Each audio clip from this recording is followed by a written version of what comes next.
Hola amigos, les saluda Knuckles.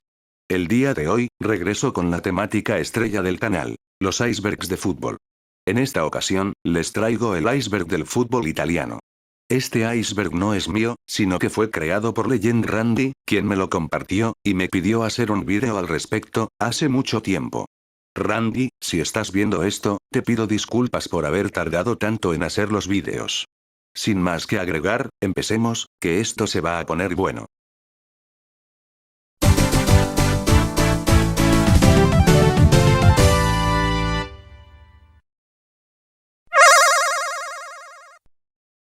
Champions League Europa League 2023.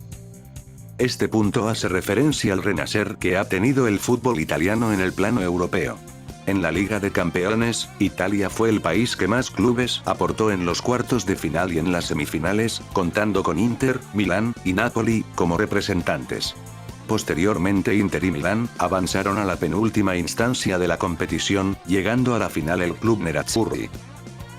En el otro lado de la gloria europea, la Juventus y la Roma llegaron a las semifinales, enfrentando al Sevilla y al Bayer Leverkusen. El club hispalense eliminó a la Vecchia Señora remontando el global, mientras que el equipo de Mourinho eliminó al equipo de Xabi Alonso. También cabe destacar que en la Conference League, la Fiorentina llegó a la final. Euro 2020. La Eurocopa del año 2020 fue una edición muy particular. De hecho, hice un iceberg sobre dicha competencia. Arriba les dejo una tarjeta para que le echen un vistazo. Yendo al grano, en esta edición, la selección italiana se coronó por segunda ocasión en su historia como campeón de Europa, después de 53 años de sequía. El cabezazo a Materazzi. En la final del Mundial de Alemania 2006, entre Francia e Italia, Zinedine Zidane y Marco Materazzi cruzaron insultos después de un córner dentro del área italiana. Ambos retomaban sus posiciones cuando sucedió el incidente. De manera sorpresiva, Zizou le propinó un violento cabezazo en el pecho al defensa central, lo que terminó en su expulsión, en su último partido como futbolista profesional. En el año 2020, Materazzi confesó en una entrevista que él provocó la agresión debido a que se metió con la hermana de Zidane.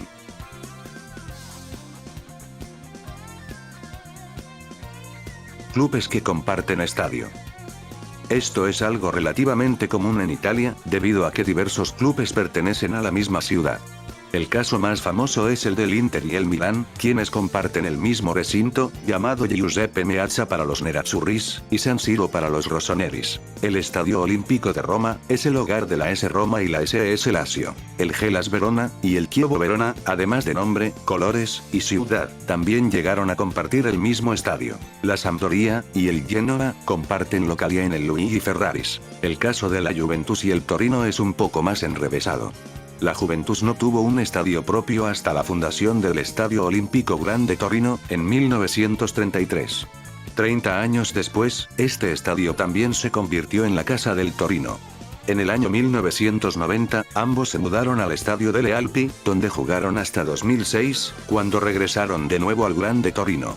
A partir del año 2011, la Juventus se mudó al Juventus Stadium, mientras que el Torino permanece en el mismo estadio. Milán 2, Sassuolo 5. El 23 de enero del año 2023, el Milán fue goleado en San Siro por el Sassuolo, siendo esta la primera vez que le anotaban 5 goles a los Rossoneris en su casa. Scudetto. Entre las diversas curiosidades que nos ofrece el universo del fútbol italiano, se encuentra la palabra Scudetto, que literalmente significa escudito. Este es un parche que porta en su camiseta el club que fue campeón de liga la temporada pasada. El distintivo tiene forma de escudo, y contiene los colores de la bandera de Italia. El origen del Scudetto es muy curioso, puesto que se debe al político Gabriele D'Annunzio, en la década de 1920. Este hombre, con motivo de un partido amistoso disputado por una selección de Italia, conformada por militares, mandó a crear este parche para que la misma la vistiera en sus uniformes. Luego el distintivo fue utilizado por el Genoa tras ganar su 9ª Liga Nacional. Desde entonces, su uso se volvió popular entre los campeones locales italianos. Fieles. En la Serie A, se han visto varios de los casos más famosos de One Club Man, es decir, jugadores que militaron en un único club durante toda su carrera. El primer caso One Club Man en el fútbol italiano, fue el de Giampiero Boniperti, quien jugó en la Juventus entre 1946 y 1961, disputando 459 partidos en 15 temporadas.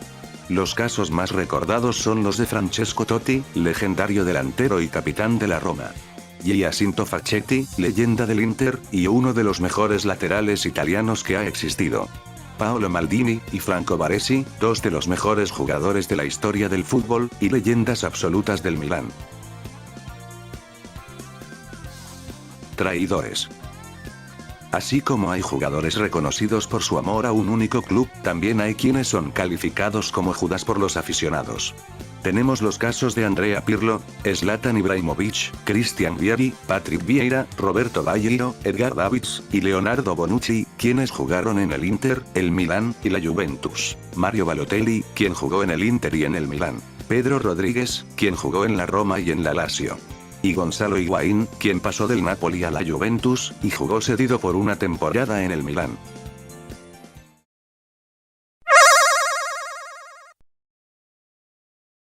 Clubes con ideologías políticas.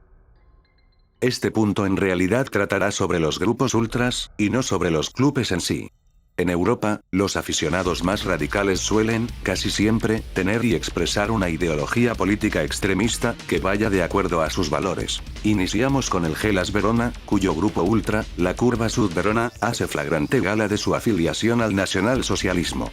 En 2019, entre los festejos del club gialloblu por ascender a la Serie A, sus ultras entonaron el siguiente cántico.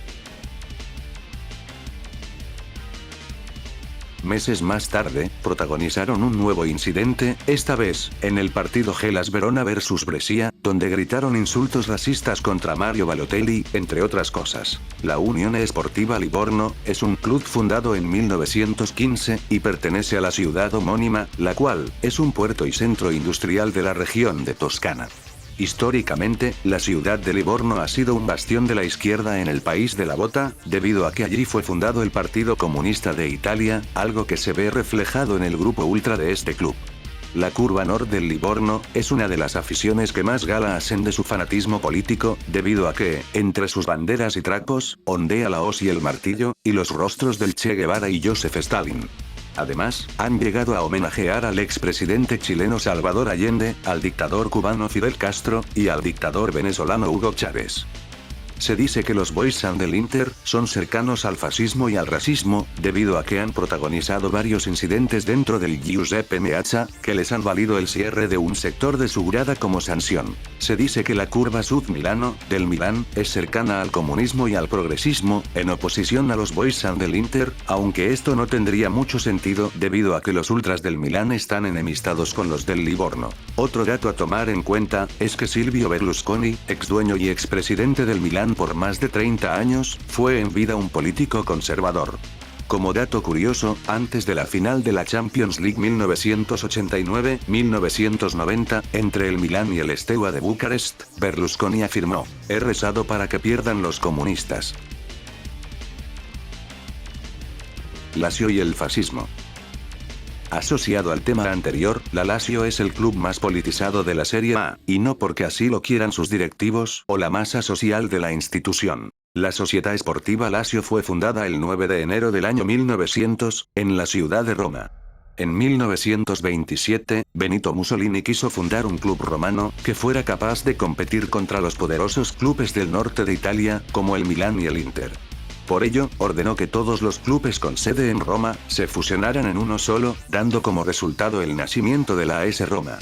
Sin embargo, un club rechazó ser parte de esta fusión, la Lazio. En la década de 1970, comenzaron a aparecer los primeros grupos ultras de la Lazio, sin embargo, fue a finales de los 80, cuando apareció el más destacado de todos, los Irriducibili. Desde sus inicios, los Irriducibili se identificaron con el fascismo, siendo su principal característica. A mediados de los 90, este grupúsculo comenzó a hacer gala de su racismo y odio enfermizo, con acciones tales como rechazar la camiseta de su jugador Aaron Winter, quien es afrodescendiente y de religión judía, y la exhibición de estas pancartas en un derbi contra la Roma en 1998. También los irreducibles han llegado a hacer manifestaciones públicas en memoria de Benito Mussolini, y reivindicando el fascismo. El último hecho famoso que realizaron, ocurrió en 2018, cuando crearon stickers con la fotografía de Ana Frank, vistiendo la camiseta de la Roma, club al que llaman. Como dato curioso, en la cantera de la Lazio, se encuentra Romano Benito Floriani Mussolini, un bisnieto de Benito Mussolini. La ficha de este chico le pertenece a la Lazio, y actualmente se encuentra en el Juve Stabia, de la Serie B. Romano juega de lateral derecho, y ha declarado no tener interés por la política. Su madre es Alessandra Mussolini, cantante, actriz, política, modelo y médica. A su vez, Alessandra es hija de Romano Mussolini, quien en vida fue un pintor y pianista de jazz, además de ser el cuarto hijo del famoso dictador italiano. No sé ustedes, pero todo este punto me parece demasiado irónico. Juventus menos 15 puntos. Hace referencia al escándalo más reciente de la Juventus de Turín. El día 20 de enero del 2023, el Tribunal de Apelación de la Federación Italiana de Fútbol condenó a la vecchia signora por el caso Plusvalías, hecho en el que se le acusa de haber inflado el valor de sus jugadores para obtener mayores ingresos con sus traspasos, dando como resultado ganancias irreales. Esta trampa fiscal fue utilizada en 22 traspasos, y le generó a la Juventus ganancias de capital ficticias en el ejercicio 2020, 2021, y el trimestral 2021. De esta forma, pudo reducir pérdidas, y no recapitalizar. Como castigo, a la Juve le restaron 15 puntos en la Serie A. No obstante, los bianconeri apelaron al Colegio de Garantía del Comité Olímpico Italiano, organismo que aceptó su recurso y levantó temporalmente la sanción. Finalmente, el caso se resolvió con una sanción de menos 11 puntos para la Juventus. Pierluigi Collina. Pierluigi Collina es un exárbitro italiano, nacido el 13 de febrero de 1960, en Bolonia. Estuvo en activo desde 1988 hasta el 2005. Actualmente trabaja como asesor de la Asociación de Árbitros de Fútbol Italianos, además de ser miembro del Comité de Árbitros de la UEFA y de la FIFA, de los cuales ha llegado a ser presidente. Collina fue elegido por la Federación Internacional de Historia y Estadística del Fútbol como el mejor árbitro del mundo durante 6 años consecutivos, desde 1998 hasta 2003. Como dato curioso, Collina ha sido el único árbitro que ha protagonizado la portada de un videojuego de fútbol, haciendo aparición en la portada del Pro Evolution Soccer 3. CR7. El fichaje de Cristiano Ronaldo por la Juventus fue un bombazo mundial, debido a que se produjo de manera inesperada. Si bien, el bicho dejó entrever, después de ganar la 13ª, que ese pudo haber sido su último partido como madridista, nadie pensó que se iría a la Serie A. Su fichaje se produjo por 100 millones de euros. Al anunciarse la venta de su camiseta, la misma se vendió como pan caliente, y generó el mismo dinero que su fichaje. Champions Final 2005. Mejor conocido como el Milagro de Estambul, fue una de las mejores finales jamás disputadas en la historia de la Liga de Campeones de Europa. El Milán de Carlo Ancelotti llegaba como claro favorito frente al Liverpool de Rafa Benítez.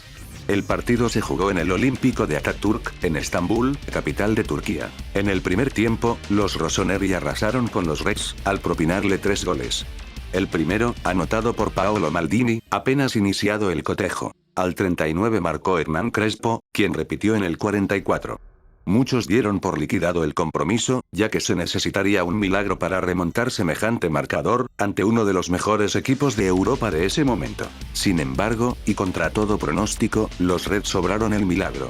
Al 54, Steven Gerrard marcó el 3-1, sucedido 2 minutos después por Smisser. El miedo comenzó a apoderarse del equipo italiano, que no supo reaccionar ante lo que estaba ocurriendo.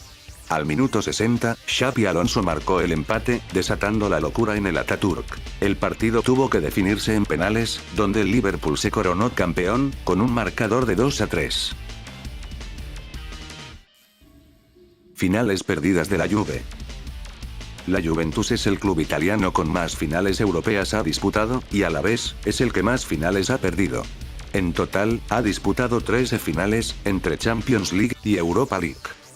Los bianconeri han jugado 9 finales de Champions, 2 ganadas, y 7 perdidas.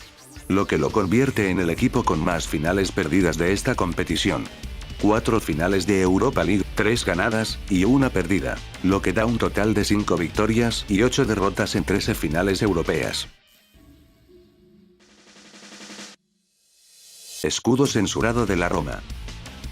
Después de que el Barça derrotara 4-1 a la Roma, por la ida de los cuartos de final de la Champions League 2017-2018, saltó la sorpresa en las redes sociales, debido a un curioso resumen de dicho partido, hecho por un noticiero iraní.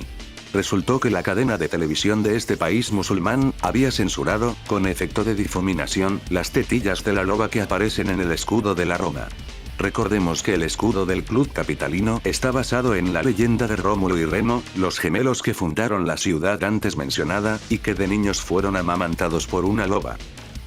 Es increíble que se haya considerado esta ilustración como algo ofensivo o de mal gusto.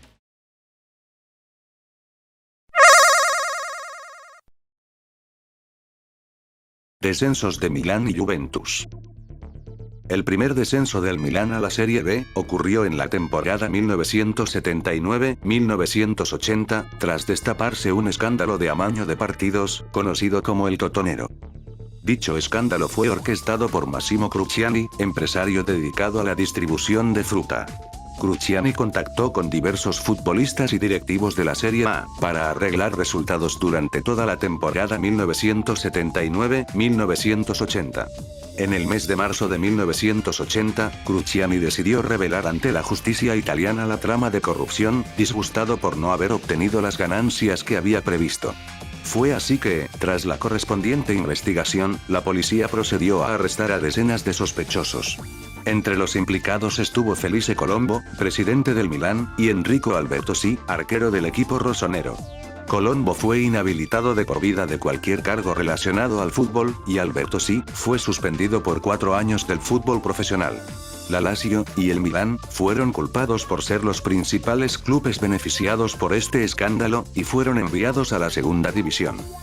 Como dato curioso, Paolo Rossi también fue hallado culpable en este caso, y le sancionaron con 2 años de suspensión. Sanción que terminó justo a tiempo para que pudiera disputar el Mundial de España 82, donde la selección de Italia se proclamó campeón del mundo por tercera vez. El Milán arrasó en la Serie B, y ascendió un año después. Sin embargo, y por muy irónico que suene, su campaña siguiente fue tan desastrosa, que descendieron. Nuevamente arrasaron en la Serie B, y ascendieron a la Serie A, categoría donde el Milán se ha mantenido hasta el día de hoy. El único descenso de la Juventus ocurrió en la temporada 2005-2006, debido al Calciopoli. El Calciopoli fue un escándalo de amaño de partidos, que involucró a diversos clubes de la Serie A, entre ellos, la Juventus. En sí, el escándalo consistió en obtener influencia arbitral mediante intercepciones telefónicas, y la designación de árbitros favorecedores en partidos clave. La Juventus fue el equipo que recibió el castigo más grave de todos, al ser condenado a descender a la Serie B, y le retiraron sus últimos 2 scudettos, además de otras sanciones. Andrea Pirlo. En este punto, no sé a qué se refiere en concreto el creador del iceberg, así que pondré algunos datos curiosos de este histórico jugador. En las semifinales de vuelta de la Champions 2014-2015, disputada por el Real Madrid y la Juventus, Pirlo fue ovacionado en el Bernabéu al salir de cambio en el minuto 78, pese a que el conjunto merengue estaba siendo eliminado. Pep Guardiola quiso ficharlo para el Barcelona en 2010, pero no se concretó. Pirlo ostenta el récord de ser el jugador más joven en debutar en la Serie A, al hacerlo con 16 años y 2 días, en la temporada 1994-1995, con el Brescia. Comparte junto a Mihajlovic, el récord de más goles anotados de tiro libre en la Serie A, con 28 tantos. Pirlo es dueño de una bodega de vino en Brescia, Italia, la cual produce entre 15.000 y 20.000 botellas al año. Clubes desaparecidos. Lamentablemente, es común ver la desaparición de clubes en el fútbol italiano. La corrupción y las estrictas normas administrativas de la Serie A son las principales causas de que esto suceda. Ningún club está a salvo de esto, sin importar su historia o títulos obtenidos. Hay clubes que lograron ser refundados, mientras que otros dejaron de existir permanentemente. Por mencionar algunos casos, tenemos al Parma, Napoli, Chievo Verona, Bari, Vicenza, Modena, Cesena, Catania, Novara, Livorno y Palermo. Y es que no permiten que un club se inscriba para jugar una nueva temporada si no muestras una viabilidad y continuidad del club, pagar los salarios y estar al día con las deudas de la institución. Créase o no, tanto el Milan como el Inter estuvieron al borde de la desaparición. Los rossoneri se salvaron luego de que en 2017, su propietario Silvio Berlusconi, logró vender el club por una cifra de 740 millones de euros a un grupo chino. Su máximo rival, los Nerozzuros, por su parte, debió vender por la fuerza a dos de sus mejores jugadores en ese momento, Achraf Hakimi y Romelu Lukaku, para no entrar en números rojos. En el caso del Livorno, le impidieron competir en alguna de las 4 divisiones superiores de fútbol local, Serie A, B, C, D, y fue enviado a la Eccellenza, la 5ª división de fútbol del país. Actualmente, logró ascender, y juega en la Serie D, es decir, la 4ª división. Roberto Baggio. Roberto Baggio fue uno de los mejores delanteros del mundo en los años 90, y ganador del Balón de Oro en 1993. A pesar de ello, Baggio es infamemente recordado por haber fallado su respectivo penal en la tanda que sostuvieron Italia y Brasil en la final del Mundial de Estados Unidos 94. Buffon. Al igual que con el punto de Andrea Pirlo, no sé a qué se refiera el autor del iceberg, así que diré curiosidades de este histórico arquero. Buffon le tiene bastante aprecio al Borussia Mönchengladbach, porque de niño se le dificultaba mucho pronunciar el nombre de este club. La familia de Buffon lleva el deporte en las venas. Su madre fue lanzadora de disco profesional, su padre levantador de pesas, sus hermanas voleibolistas profesionales, y fueron parte de la selección italiana de voleibol femenino, y su tío fue basquetbolista profesional y jugó en la selección italiana de básquet. En el año 2000, Buffon casi fue a la cárcel por falsificar un diploma para una licenciatura de Derecho. Para su suerte, solamente recibió una multa económica. El propio jugador ha declarado que este fue el mayor arrepentimiento de su vida. Entre 2002 y 2003, sufrió de depresión, y tuvo que visitar al psicólogo, porque no se sentía a gusto siendo futbolista y rico. Le tiene fobia a las avispas, debido a que es alérgico a sus picaduras. Racismo contra Balotelli. Mario Balotelli es un futbolista italiano, de padres ganeses. Debido a sus condiciones físicas y su olfato goleador, destacó rápidamente, llamando la atención de diversos clubes europeos. No obstante, fichó por el Inter en 2006, siendo todavía un juvenil, y un año después debutaría como profesional en la Serie A. El primer incidente racial con Balotelli ocurrió en el año 2010, en un partido amistoso entre las selecciones de Italia y Rumania. Los ultras de ambos países lanzaron insultos racistas contra Mario. Destacaron, sobre todo, las acciones de un grupo llamado Ultra Italia. En febrero, durante el derbi de la Madonnina, se escucharon gritos racistas de parte de la hinchada del Inter contra Balotelli. En noviembre del mismo año, en un partido entre el Milan y el Catania, Balotelli acusó al argentino Nicolás Spoli de haberlo insultado por su color de piel. En 2014, previo al Mundial de Brasil, durante una concentración de la selección italiana, un joven le gritó a Balotelli. Como consecuencia, el joven fue expulsado por los miembros de seguridad. En 2019, en un Hellas Verona vs Brescia, Balotelli reaccionó pateando la pelota en dirección a la grada del equipo local, como protesta por los insultos racistas y sonidos que le dedicaron. Además, amenazó con retirarse del terreno de juego. A principios de 2020, en un encuentro entre Lazio y Brescia, varios hinchas blanquiazules lanzaron insultos racistas contra Balotelli. Este hecho fue sancionado por la Serie A, castigando a la Lazio con una multa de 20.000 euros. Camisetas del Napoli. En la temporada 2021-2022, el Napoli se convirtió en el club que más camisetas vistió en una única temporada. En total, los futbolistas napolitanos utilizaron la friolera cifra de 15 uniformes diferentes. Abajo en la descripción, les dejaré un link donde podrán verlas todas. Nombres raros. Bueno, el creador del iceberg me dijo que este punto hace referencia a que en la Serie A, ha habido diferentes jugadores con nombres raros como Stefan El Shaarawy. Siguiendo esta lógica, otros casos serían los de Alexandre Pato, Simone Vergasola, Gianluigi Buffon, Simone Perrotta, Gianluigi Lentini, entre otros. Canción Italia 90. Un'estate italiana, o un verano italiano, es la canción oficial de la Copa Mundial de Italia 1990. Fue escrita en italiano e interpretada por los cantantes italianos Gianna Nannini y Edoardo Bennato. A opinión popular, Un'estate italiana es la mejor canción de todos los mundiales. Como dato curioso, la letra de la canción fue originalmente escrita en inglés, por el letrista estadounidense Tom Whitlock, bajo el nombre To Be Number One, con música compuesta por el músico italiano Giorgio Moroder. En primera instancia, se creó una banda especialmente para la grabación de esta canción, sin embargo, Moroder no estuvo satisfecho con el resultado. Por lo que le pidió a Nannini y a Bennato que le hicieran arreglos a la letra.